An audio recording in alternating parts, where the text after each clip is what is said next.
Ladies and gentlemen, boys and ghouls, fiends of all ages, welcome back to my show here on YouTube. I am Anarchy Ass.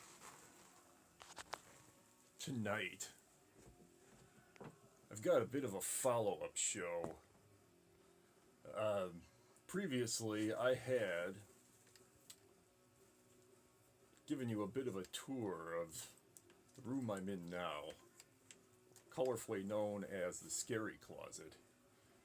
And I dwelled upon a lot of the wires that like to hang in your middle of your screen. Let's talk right through them. How's that? I give you a bit of a tour of all the things that are in here. And one of the things I focused on is a lot of memorabilia from the now long gone, legendary Chicago nightclub, Neo.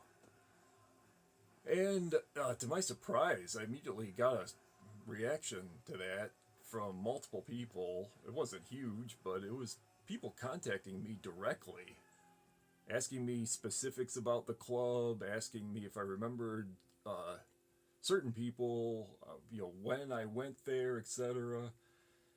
And it was all really too much to keep typing over and over in direct messages, so I thought I would just do an episode on it. I certainly have enough trinkets and whatnot from there that didn't feature into that broadcast because I just didn't happen to have them here in the Scary Closet. But I do have in my hand a very choice book of memories that I'm going to flip through for you. We're going to go way back in time. I was trying to think exactly when it was that Neo closed its doors. And I can't remember precisely. I want to say it was around 2010 or 2012. Somewhere in that area. It was definitely in the 2000s.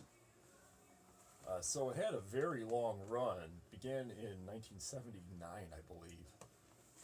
And I think it still does hold the title for longest running Chicago nightclub. Although at this point I think Exit may have surpassed it. That's misleading though, because Exit is not in the same location that it was when it opened its doors. And I could actually do a separate collection of recollections just on Exit. But I'm going to focus just on Neo tonight. And not let my mind wander. I might let it wander occasionally, but I'll try not to as I open this book of memories.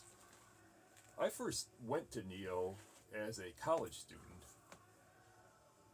in the late 90s.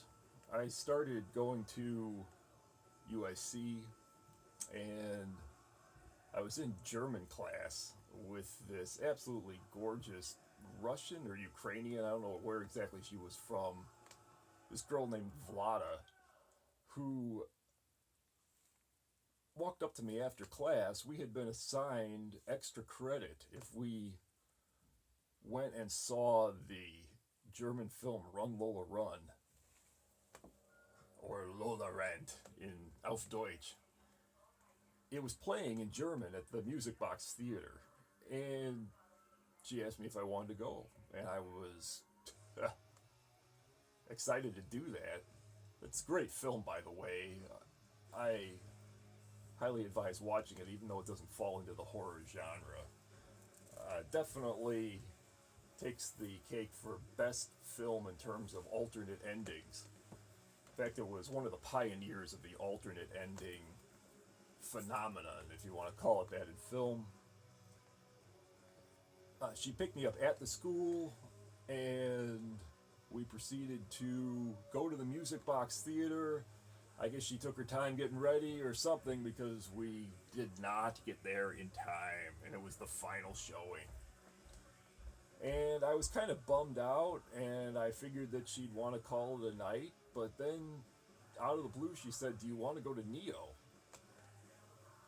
I had never heard of Neo. I didn't know what Neo was, but I wanted to continue the evening with her, so I said yes. Um, so we got back into her car and drove up Clark Street uh, to the what looked like the entrance to an alley, and it was really nothing special from the exterior. The address was 2350 North Clark Street, so this is North Side Chicago in the 90s, and was across from Tower Records. Remember where that was? I'm trying to reconstruct for you what it was like at that time. There's that Egyptian revival building directly across the street. She gets out of the car, I get out of the car, she pops the trunk and starts taking her shoes off. And I thought, what are you doing? And then she pulled out these massive thigh-high vinyl boots and put those on instead. And then it dawned on me that we were about to enter a nightclub. Well, were we ever? We walked down this alley, and it really was an alley. And at the end of it, it was a dead-end type of alley, and at the end of it was a doorway with a little sculpture. It was a statue, basically, but it only went up to the torso. It was only a statue from the waist down, like a pair of legs standing on a pedestal. The rest had been busted off. And across from that was this door with a bizarro stylized handle. I walked up, I grabbed the handle and opened it, and it was like entering another world into the Chicago goth scene, which I had never seen before in its entirety. Of course, I listened to that music and was very much a part of that in terms of my appearance and my taste, but I had never fully experienced the whole scene of it before. We stepped through, and I remember there was this huge bouncer who walked up to me, and she just kind of waved him aside. She was a regular there. And we walked right in without a cover charge. And in fact, when we walked up to the bar, which was poured concrete, it was really an industrial looking structure. And we were given 2 playing cards each, and I didn't really know what these were for. I thought, is there a raffle later, or what's going on? And it turned out that these were drinking cards, and you could turn them in for drinks that night only. And each night they would switch what cards they used, so you never really knew. If you didn't get the cards from them, you would not get the free drinks. And I used one of mine to get a vodka and cranberry. She got a lemon drop. I remember this very clearly. And my other drinking card I still have. It's a Jack of Diamonds with this red diamond pattern on the back. Still have it to this day. So I just thought that was really great, the whole drinking card usage, which I don't think went on for very much longer after that. It was pretty much unique to the 90s time period, and maybe earlier. I don't know what they did before I got there. And we proceeded to go to a table which was set up on levels. There was a dance floor. Okay, you walk in the door, walk down a little hallway, turn left. The bar is on the left-hand side. The dance floor is on the right-hand side. And then, against the far wall and against the close wall were these carpeted levels with tables on them and in front of them where you could sit. They were candlelit. And looking back on it, I don't think that they could have gotten away with a lot of the things they did then in terms of decor, just for safety reasons. But they're actual candles on these carpeted levels. We got a table and proceeded to listen to some of the best gothic music I had ever heard in a club. And of course, this was a nightclub, so it was all the remixed dance versions of not only goth rock classics, but all kinds of underground music. Chicago was the epicenter of that, and also of industrial music, because Chicago still housed at that time the Tracks record label, which was being bought out by TVT. In fact, I think they may have purchased it already. But they were making all this music on Damon Avenue, and it was just absolutely awesome. And it really was some of the greatest, most well-known industrial acts of the world that were on that label, and were played during that night.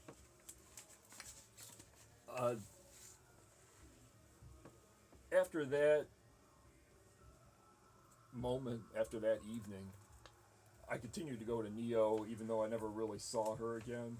I'd see her at school, that was about it. And we just remained friends, but I got to know all these other people too, and eventually became a regular there. But I have to say, I really didn't become super well known there until I had the experience of going out with this girl, Michelle Russo, aka Christina Death, who some people in the Chicago scene liked, some people didn't, but she also was a regular at Neo, and I started going there all the time with her.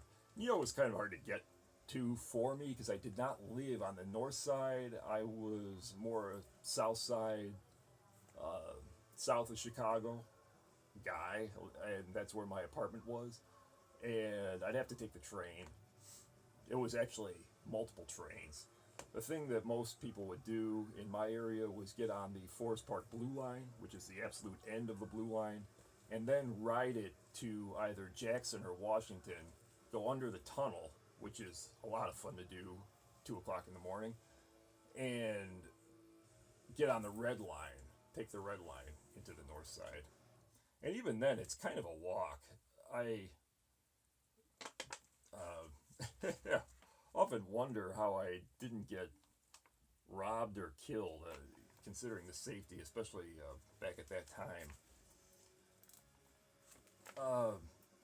I had pretty much my own table, if you want to call it that, at Neo after a few years. It was all the way in the corner behind the pillar. I was trying to explain this to people too.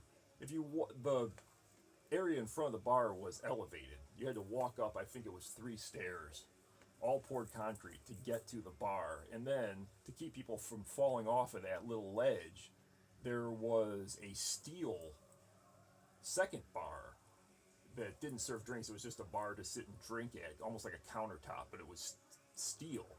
And it had bar stools in front of it, so you could sit and drink and watch the dance floor, which was really a spectacle, because people would come out just in their full fashion attire. And I have to say, of all the club scenes that I've seen all over the world, and I've been to 13 countries, the goth scene had the best fashion by far. And it was really a pleasure to just sit there and take in the ambiance, if nothing else. I have a lot of other little mementos here. I'm going through my little book of fun that are from Neo. This is a promotional postcard. It's printed in silver. I don't know how visible it is, but it shows you the exterior of the club. This is the way the club looked from the street. The alley entrance is underneath the sign, and on the back it has the Neo logo, which is the spray painted looking letters with the address and phone number. I remember there was a payphone. If you wanted to use the washroom in Neo, you had to walk all the way past the bar, down a little hallway again, and then the women's room was on the left, men's room was on the right, but in front of them both was a payphone. And I remember people trying to talk on that phone. It was almost impossible because of the loud music. They'd be holding their ear like this, and I don't even know who they were calling. Probably more people to come over and go clubbing with them. There was a lot of colorful characters that used to hang out in there,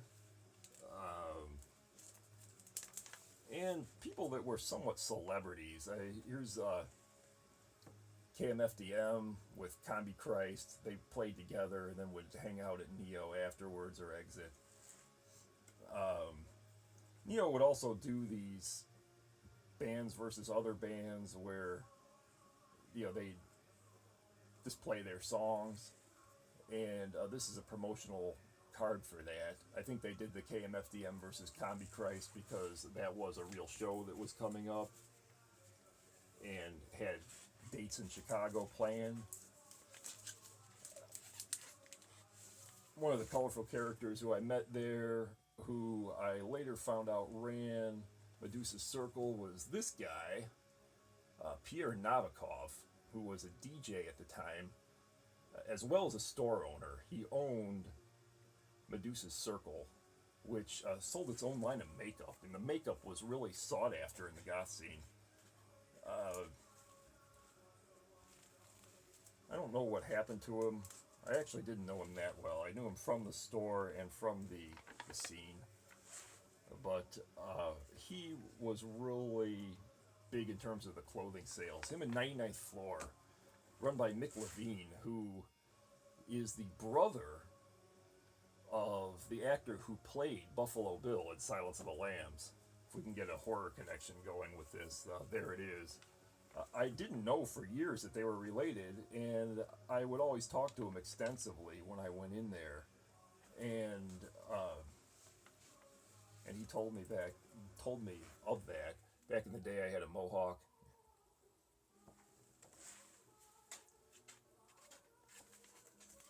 I'll tell you, that mohawk was high maintenance. You would think that a haircut like that would be very easy to do, but it's not. You almost need a second person if you want to get it super even. I had this great pair of boots too. I don't know if it's that visible in this photo. They went almost up to my knees. They were steel-toed grinders, and I had steel zippers put in the side of them so I could just zip them up. Those were my preferred clubbing boots when going to Neo. I remember at UIC, there was one building that was just such a maze that I couldn't find my way through. So I would draw X's on the walls so I could just follow the X's to my class. And that's a picture of one of the X's that was still there. I returned years later, just because I happened to be in the area, wanted to take a look at it, and sure enough, it was still there on the wall, written in pencil. I wasn't trying to deface the building or anything. They could have erased it at any time, but they didn't. Here is me in front of the statue I told you about. It's painted silver. You can see it on the coated in what looks like blood, but it's actually red paint. And then I'm standing next to it. That's a Neo arrow pointing the way out. That was spray painted on later. They did a little bit of a redecorating towards the end.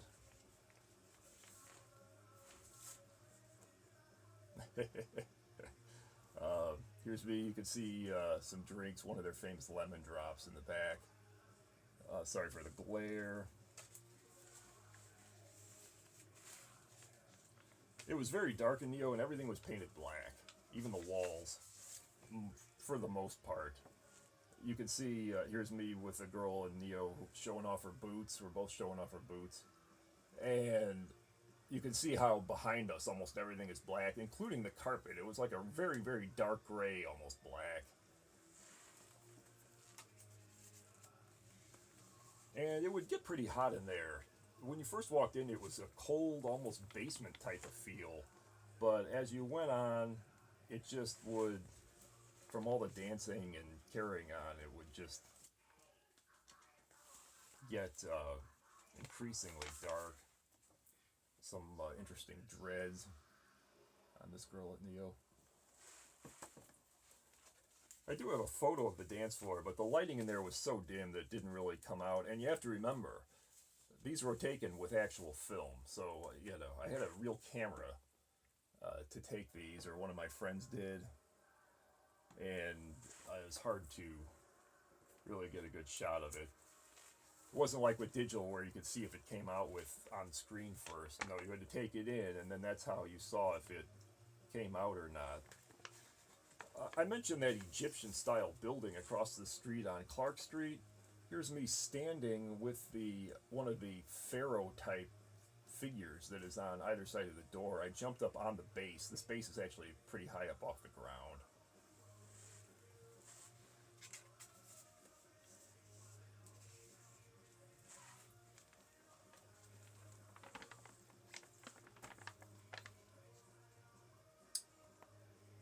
At the street, I guess because people had trouble finding where the entrance was, they didn't know if they should go down the alley or not. They later put up this sign with a big arrow pointing down, in addition to the one with the arrow pointing out. So I had to take a photo of me with that. I don't know what happened to that. It was a giant wooden sign. And the signage in Neo was really cool. It had a very retro 80s look to it, which is probably when it dated from. And I always appreciated that. I always really love the look of the people. Here's a girl dancing. She's got, I don't know if you can even make that out.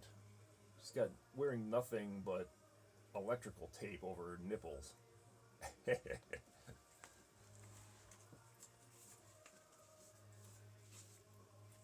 I mentioned DJs too, and Neo had the best. One of the DJs there was Dave Roberts, who you may have seen on the posters that I showed in the other episode when I was talking about Neo. Fun fact, he later opened Late Bar, and as far as I know is still a DJ there if you want to hear his skills. He did a new wave night on Thursdays, and it was called Planet Earth, presumably named after the Duran Duran song, which I never really, even though I have posters from that, I never really went much to that because Thursday was not a good night to go clubbing for me. I'd often have to be at work early on Friday mornings. But it was a really well DJ'd and well selected. He really had an ear when it came to picking what songs to play from new wave and post-punk era. Definitely from that era, and then he would stop. He didn't often go into later time period with it, which was pretty accurate. Another DJ who later broke off and did her own goth night at Metro, Scary Lady Sarah, and she was one of my faves too. And she started doing these yearly parties called Saturnalia, and I was fortunate enough to be at the first three. This is a ticket to the first Saturnalia, which was a big underground party that she personally organized and which had live music. Okay, we're not just talking DJ here, like actual bands played. And there was only limited places where you could get tickets to it. And one, as I mentioned, was Medusa's Circle. This is the original envelope that it came in. Medusa's Circle was also on Clark Street, and I don't know this for a fact, but I suspect that it was named after the old Medusa's Nightclub, even though it had no connection to that previous club. I even have the booklets that came with, they're almost like playbills, that came with Saturnalia. These would come with this ticket. When you bought it, they would hand this to you over the counter. And it had playbill type info on the inside with multiple pages, and it would tell you about the bands, tell you about the locations, and these are really great. This one was for Saturnalia 2, this one is for Saturnalia 3, and these were not connected to Neo at all, but I just mention it because they were put on by Sarah, who did an absolutely awesome job. These were some of the best. They're almost like goth raves. Some of the best parties I've ever been to. I liked them so much that later in life, I don't want to say harassed her, but let's just say I strongly suggested many times to her that she bring them back. I don't know if she ever will. I would still go at this point. So if anybody knows her or likes her DJ abilities, maybe suggest that she bring the old Saturnalia back. Even if she doesn't, I'm sure she would enjoy talking about it because it was really a lot of fun for everybody involved.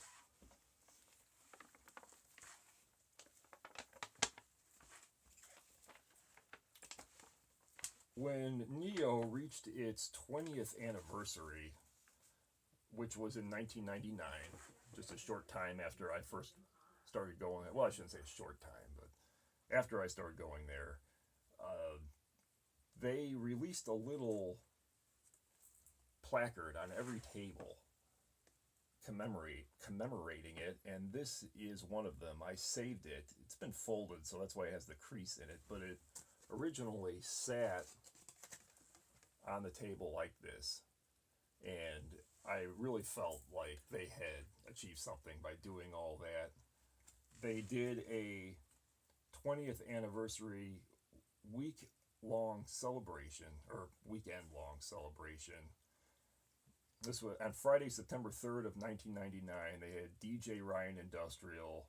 Then Saturday, it was DJ Toast. And the 5th was their anniversary party, which had all kinds of figures from the underground world. And then Sunday, Sunday the 5th was the party. And that was the one that they were selling $10 tickets for. They would publish these ads in the Reader, and if you got one, you could use it to get in for free before a certain time. But all that info was on here when you opened it up, which I thought made it somewhat of a keepsake. And then what was really impressive was the back, where it says Neo would like to thank, and it lists all the celebrities that had gone there. And listen to this list. It's pretty impressive.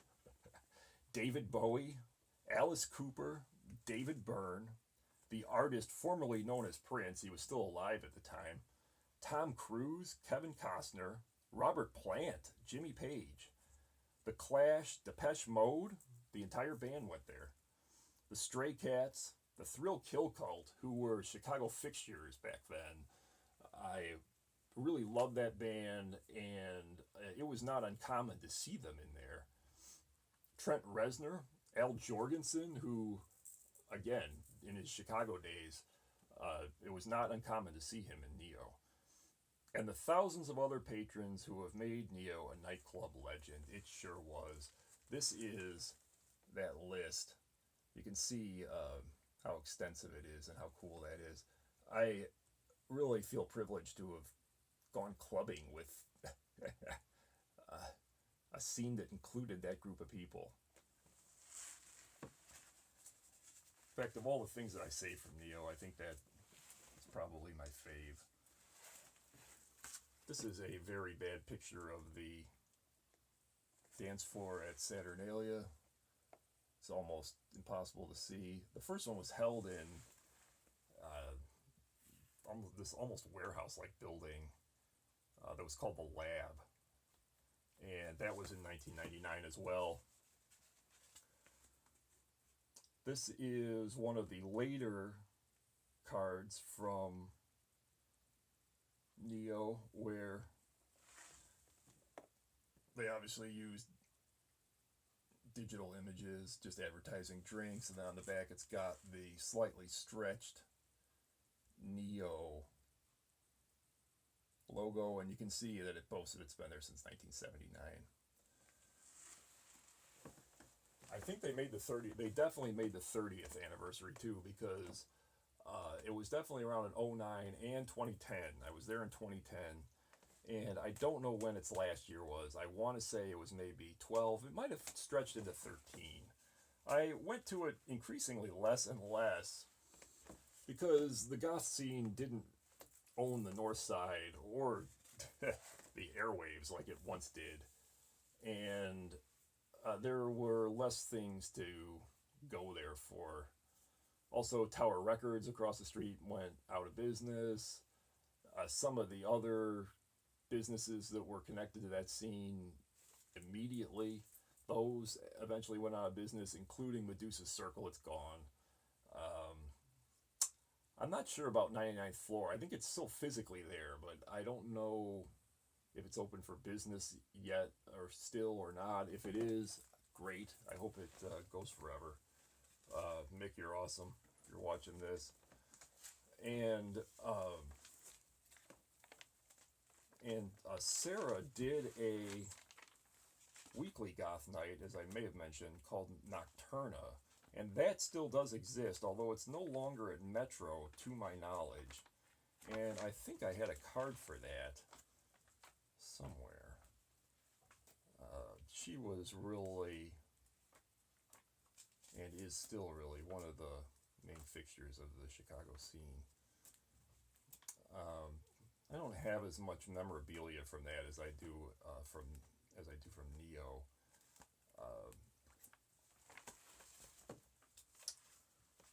And this is Tristan, who I also went there with many times, and also Saturnalia. In fact, I met her at Saturnalia.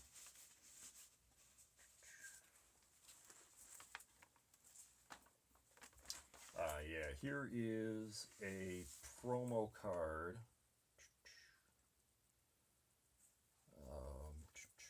Let's see what else I got in here.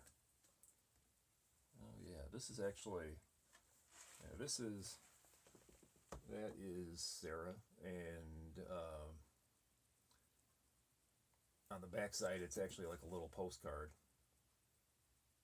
This is from that same time period. Doesn't have a date on it, but I want to say it was from around, this is post 99. I want to say maybe early 2000s. The artist Glampire went there. This is a promo card from him. I don't know if his website is still up or not, but you can see it's on the card. And then on the back it also has the possibility to be a mailer, because this was in the day before the internet was the main way to advertise, and it was still common to hand these kinds of cards out in the underground, and it was so cool to get them. You felt like you were literally a part of it, which of course you were. And most people would look at them and they would save it if it was a show they wanted to go to or something they wanted to see, and then they'd throw it out after that was over. Or if it wasn't something they liked, they would just throw it out right then and there. But I saved mine. I think I knew then that I was privy to something that was A, something that most people would never see, and B, was something that I would really appreciate in later years.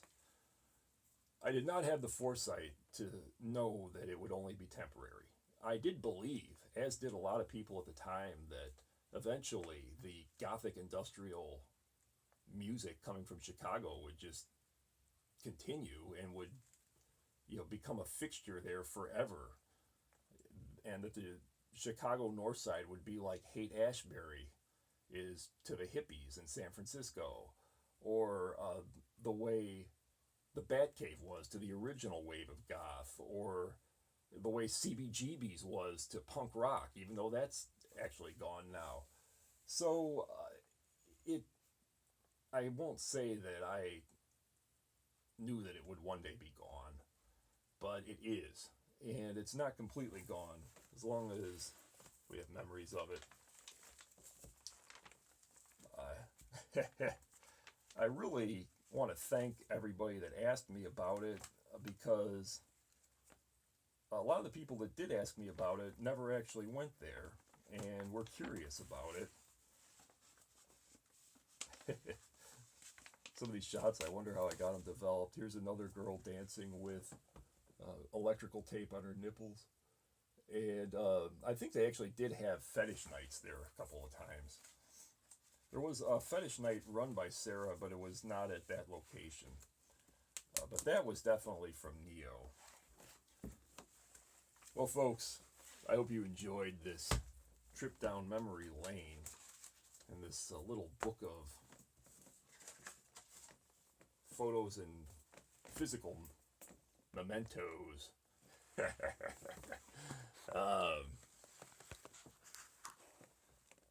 I may continue to stray from the horror review topic that is what this show was originally intended to be if people really want to see it. So if you really want to see more of this, especially if you want to see more spotlights on some of the places connected to the Chicago goth scene or the Chicago punk scene, which I also was heavily involved with my band. I put out 3 solo albums, as I stated in previous broadcast, under Anarchy Ass, and performed extensively in Chicago in the punk scene. I'd love to sit and blab about that too, but I don't want to tie up the whole station with that if it's just going to bore people, or if they don't want to see it, or if they don't care. So like and subscribe, but most importantly, comment. And even people that direct messaged me, even if I didn't get a chance to talk to you that much, I'm not a big fan of sitting and typing out conversations. Yet I do like handwriting letters to people, which is weird. I won't sit and type a letter on my keyboard. I think it's because I've got big hands. I don't want to sit and type on a teeny tiny keyboard on my phone. But I have no problem writing something out. That's the real reason. It's not because I didn't want to extrapolate more on the subject at hand. And I do thank you very much for caring and taking an interest in that time period and that scene. So until next time, don't nobody go nowhere.